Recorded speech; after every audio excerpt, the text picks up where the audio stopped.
वो कंप्लेन वो मीडिया में आकर के नहीं किया था, जिस आधार पर आपने कहा कि आपने जस्टिस को डिफेम किया है मीडिया में। वो कंप्लेन 2 साल पहले आपके सामने रखा हुआ था।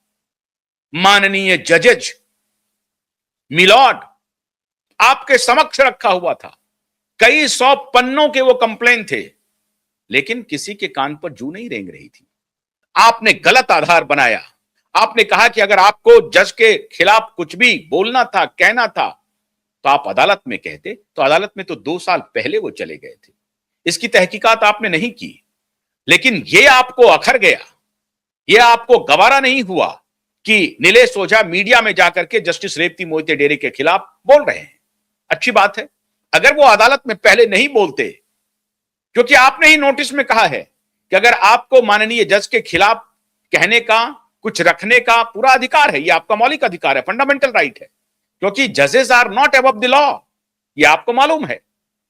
आप ही ने नोटिस में कहा है, और नोटिस के जवाब में उन्होंने कहा कि हमने लिखित रूप में यह शिकायत दर्ज की है सैकड़ों पन्नों में, और आपके पास था, अदालत ने संज्ञान नहीं लिया। और फिर अगर उसके बाद मीडिया में आकर के वो बयान देते हैं, तो मीडिया में बयान देने के नाम पर, डिफेम करने के नाम पर आपने कंटेम्प्ट ऑफ कोर्ट का नोटिस जारी कर दिया। आप सुनवाई कीजिए नीलेश ओझा की, कीजिए नीलेश ओझा की सुनवाई, लेकिन सिर्फ और सिर्फ इसीलिए नीलेश ओझा को इंप्लीकेट करो क्योंकि वो सतीश साल्यान के वकील हैं। नीलेश ओझा को गिरफ्तार करवाओ, नीलेश ओझा को जेल भेजो।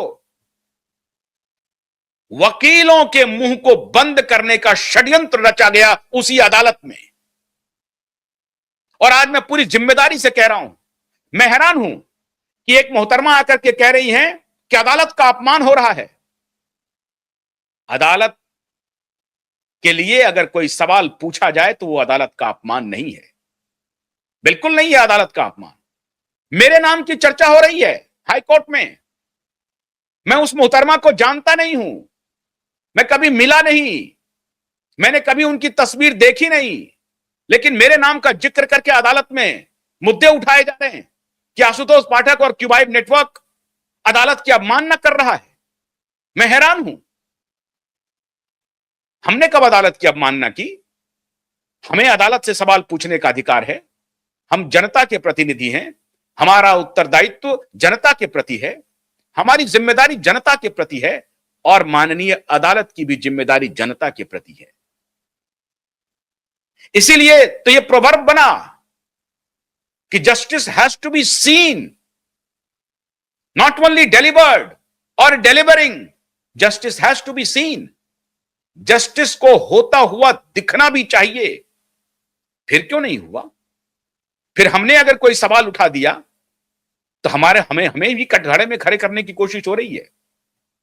जो वकील एक निरीह अबला पिता को, जिनका कोई सुनने वाला नहीं है, मासिक इनकम उनका 10,000 रुपए भी नहीं है, वो अकेली बेटी थी जो ब्रेड बटर का इंतजाम करती थी, उसके साथ इतनी बड़ी दरिंदगी हुई। पूरी दुनिया जानती है, अदालत नहीं जानना चाहती है। 5 महीने तक टेबल टेनिस खेला गया। केस लॉ दिए गए नीलेश ओझा की तरफ से कि अगर पीड़िता के परिजन आकर के डिमांड करते हैं पुलिस इंक्वायरी की, तो एफआईआर दर्ज करना अवश्यंभावी है, इनएविटेबल है। यह सुप्रीम कोर्ट का केस लॉ कहता है। केस लॉ का हवाला दिया गया, और तभी हमने कहा कि अदालत के सामने बहुत स्कोप नहीं है, अदालत को यह फैसला देना ही पड़ेगा, और अगर वो नहीं देंगे तो यह सुप्रीम कोर्ट के केस लॉ की अवहेलना होगी, यह सुप्रीम कोर्ट की अवहेलना होगी, कंटेम्प्ट ऑफ कोर्ट होगा। और कंटेम्प्ट ऑफ कोर्ट जजेस के खिलाफ भी चले हैं, जजेस जेल की हवा भी खाए हैं, ऐसा भी रहा है कालांतर में। लेकिन मैं इस रेफरेंस में नहीं कह रहा हूं। फिर भी आरोपी को वक्त दिया गया, और वक्त नहीं दिया गया, 1 साल का वक्त दिया गया लगातार। जब पब्लिक प्रोसिक्यूटर के खिलाफ, और जिस पुलिस ऑफिसर ने एफिडेविट दिया है उसके खिलाफ नीलेश ओझा जी ने प्रोसिक्यूशन मांग किया, तो पब्लिक प्रोसिक्यूटर ने कहा कि मेरा नाम हटा दीजिए, और पुलिस इंस्पेक्टर का रहने दीजिए, मुझे कोई लेना देना नहीं है, मेरा नाम हटा दीजिए प्रोसिक्यूशन से, क्योंकि पब्लिक प्रोसिक्यूटर को मालूम है कि जिस केस लाव का हवाला नीलेश ओझा दे रहे हैं, अगर उसकी अवहेलना हुई तो मेरे खिलाफ प्रोसिक्यूशन जायज हो जाएगा। नहीं हुआ। किस किस तरह से डिरेल करने की बात हुई। एफिडेविट, झूठे एफिडेविट, कल मैंने इसकी चर्चा की। आदित्य ठाकरे झूठा एफिडेविट देता है कि सुप्रीम कोर्ट से क्लीन चिट मिल गया, सीबीआई ने क्लीन चिट दे दिया, बिहार पुलिस ने क्लीन चिट दे दिया। कहीं नहीं, ब्लैक एंड व्हाइट है ये केस, ब्लैक एंड व्हाइट, सबके निगाहों के सामने में है। सुप्रीम कोर्ट से कोई क्लीन चिट नहीं मिला, लेकिन एफिडेविट में आदित्य ठाकरे ने कोर्ट में दिया है लिख करके। अभी जो कृत्य किया हो तो छोड़ दीजिए, इतना ब्रॉड डे लाइट में अदालत को गुमराह किया जा रहा है झूठे तथ्यों के आधार पर। संपूर्ण परजरी है ये, अदालत को नहीं दिखाई पड़ रहा है और उसकी हियरिंग ले नहीं रहे हैं। 1 महीने के बाद 20 जनवरी की तारीख पड़ी थी, 1 महीने के बाद, फिर भी आज सुनवाई नहीं हुई, फिर भी लिस्ट नहीं हुआ। सुनवाई किस चीज की हो रही है साहब? कौन सा ऐसा महत्वपूर्ण मुकदमा आ गया? पूरा देश इंतजार कर रहा है कि दिशा के केस का क्या हुआ। अगर आप दिशा के केस का कुछ नहीं करेंगे तो ये नंगे गुंडे, चरित्रहीन पुलिस ऑफिसर रामचंद्र राव जैसे कांड आपको देखने पड़ेंगे मिलॉर्ड। और इस तरह से समाज को आप डिरेल होता हुआ अगर देखना चाहते हैं तो बड़ी अच्छी बात है, तारीख पर तारीख देते रहिए। हम क्या कह सकते हैं? हम तो आपसे सिर्फ गुजारिश कर सकते हैं। कानून के रक्षक आप हैं, आपको फैसला करना है। हमारे वकील तो सिर्फ जाकर के लड़ाइयां लड़ सकते हैं, आपसे अपील कर सकते हैं कि तारीख दे दीजिए, तारीख दे दीजिए। तारीख देना तो आपका काम है, सुनवाई करना आपका काम है। हमारे वकील तैयार थे। कल मैंने आपको कहा 2 ही मुद्दे पर आज सुनवाई होनी थी। एफआईआर क्यों नहीं रजिस्टर हो रहा है? ये केस लाओ। और चूंकि जस्टिस सारंग का ही नोटिस गया था और उसी जस्टिस सारंग कोतवाल के कोर्ट में यह मामला है, तो सबको अपेक्षा थी कि जिस जस्टिस ने सब कुछ देखते हुए चीफ सेक्रेटरी को नोटिस दिया था, आज जब सुनवाई शुरू हो गई तो जस्टिस कोतवाल का गुस्सा 7वें आसमान पर होगा। रात भर हम अपने वकीलों से बात कर रहे थे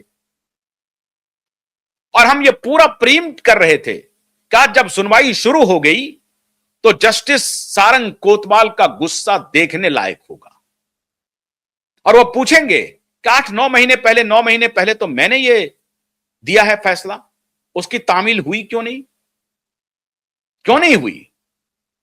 तब फिर पब्लिक प्रोसिक्यूटर क्या जवाब देंगे कि हम सीसीटीवी के फुटेज का फॉरेंसिक ऑडिटिंग के लिए भेज रहे हैं। अरे कहां से आ गया सीसीटीवी का फुटेज? अभी बंद करो कहानी। अभी तो यह करो कि सतीश साल्यान ने कहा है मेरे बेटी के साथ गैंगरेप हुआ है, मेरी बेटी की हत्या हुई है, एफआईआर दर्ज करो। 14 दिन से अधिक आप नहीं टाल सकते। यह कानून है, यह केस लॉ है, उसका हवाला दिया गया है। सिंपल, आपको 14 दिन तक आपको टालना था, टाल दिया।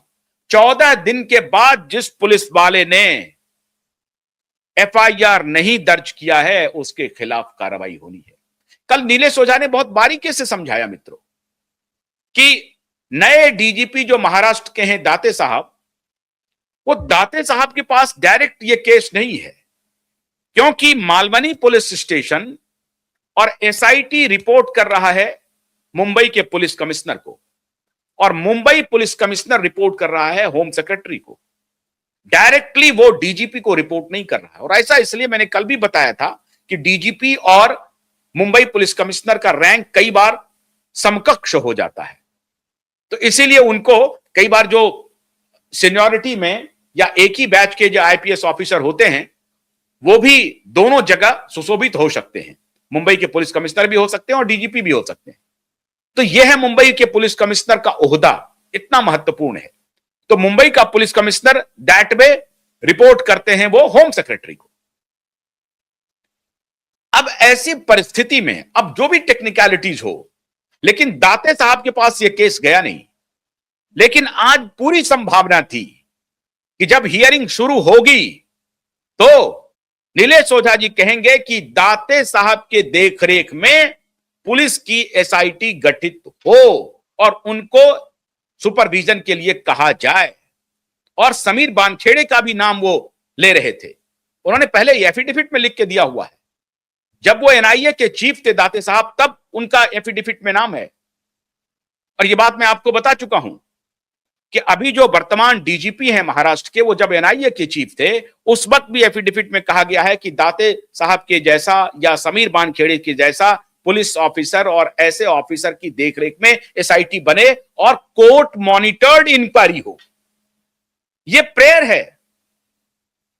और यह भी प्रेयर है कि अगर इसको सीबीआई के पास ट्रांसफर करना है तब भी कोर्ट मॉनिटर्ड ही इंक्वायरी हो। सीबीआई ने तो सुशांत का भी इंक्वायरी किया है, लेकिन उसकी हियरिंग ही नहीं हो रही है। मार्च में इन्होंने दिया फर्जी तरीके से, सितंबर तक रिफ्लेक्ट नहीं हो रहा था, वो अवेटिंग दिखा रहा था, लेकिन बैक डेट में किया या नहीं किया भगवान जाने। लेकिन अगर इनके हिसाब से चलते हैं कि मार्च में इन्होंने क्लोजर रिपोर्ट फाइल कर दिया, तो आज जनवरी खत्म होने वाला है